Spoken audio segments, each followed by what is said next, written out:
ask for some stuff. Actually, they didn't ask for this. I want to make it clear that I believe Jerry Brownlee. I believe Jerry Brownlee when he said this is not a requirement of Warner's and this was not necessary. And that's why, because, Mr. Chairman, it was not a requirement of Warner's and it was not necessary to get the Hobbit. That's why this can expire.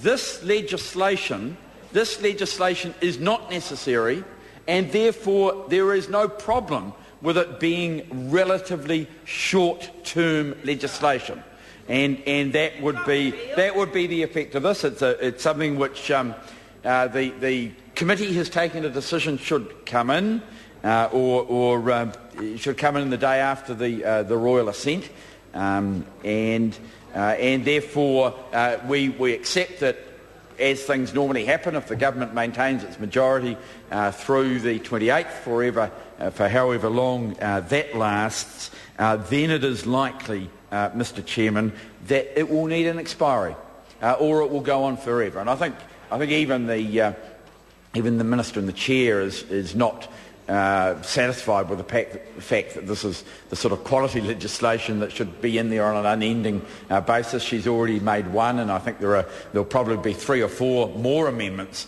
that she'll want to make as the errors in her drafting are pointed out to her, and it may well be that she takes a decision to hook some additional legislation on to another employment relations bill, which, without reporting to the House, the business of a select committee, is when we get to another day, it will be back on the table of the House, and it's one of the and at that point, because there is this other legislation going through, it will be a lot easier to get legislation which is coherent. Although I want to make it clear, Mr. Speaker, Mr. Chairman, I'm sort of slightly evenly divided here. I'm not sure whether it's better to get this tidy or not. I in fact have been very critical, very critical of my colleague Charles Chauvel, for acting as the drafting advisor for the minister, and I've told him to hold on to the other ones. He's got 3 or 4 others, to hold on to those ones rather than assist the government as he has done in making bad law. It's bad enough making bad law that doesn't work, but making bad law that does work is reprehensible.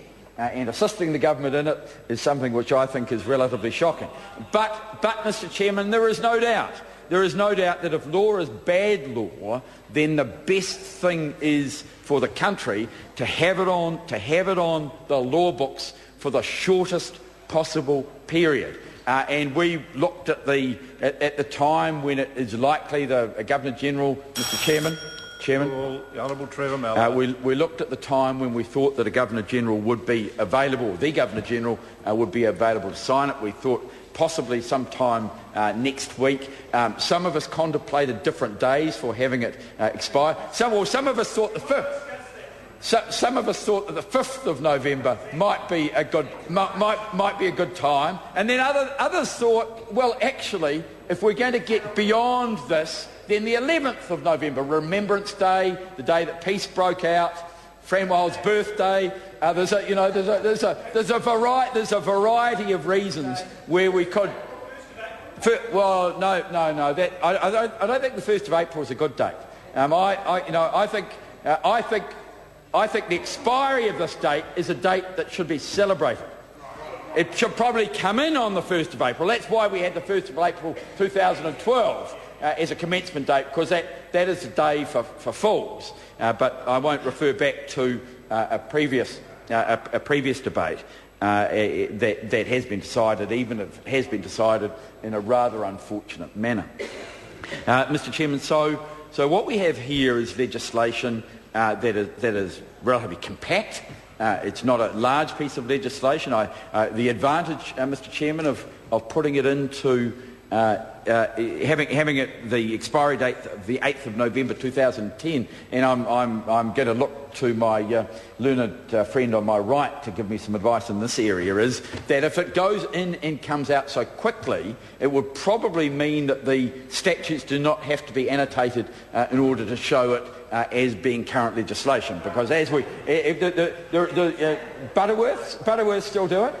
Well, my colleague doesn't think. My colleague thinks that they might have to be annotated twice, which seems to me to be an absolutely ridiculous. It's a job creation scheme. Well, there are a number of job creation schemes for lawyers around the place, and people who work and people who work for lawyers. But the idea that you annotate a statute to say it's in when it's already out seems to me a job creation scheme of the type that the National Party would think of, rather than one that's in the proud traditions of the make work schemes for the lawyers. And I must say that this Parliament spends quite a lot of time on make work for lawyers, including in my view, this particular piece of legislation, because what it does is it creates a tension and it puts people into an employment category that they do not want to be in.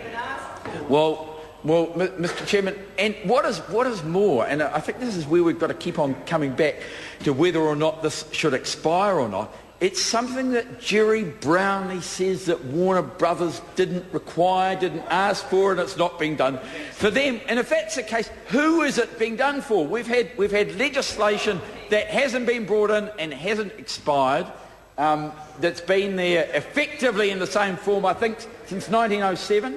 My learned colleague on my right, says that he is always on my right.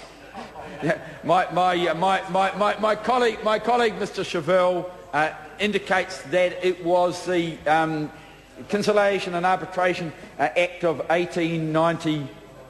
Of 1894, 1890, Mr. Chairman, 1894, which brought in this substantive area. So we're changing legislation in the industrial area, and also, as well as that, I think it's fair to say, and also common law.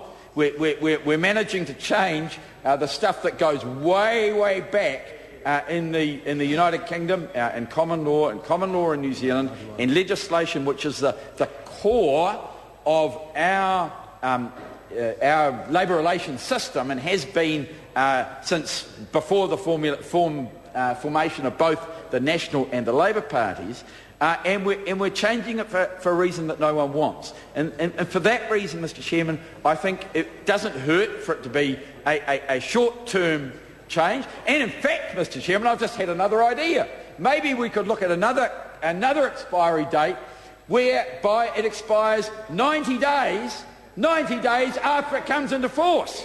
And maybe that way we could call it trial legislation. It could test the arrangements, and we could see, therefore, Mr. Chairman, whether or not it was appropriate and necessary.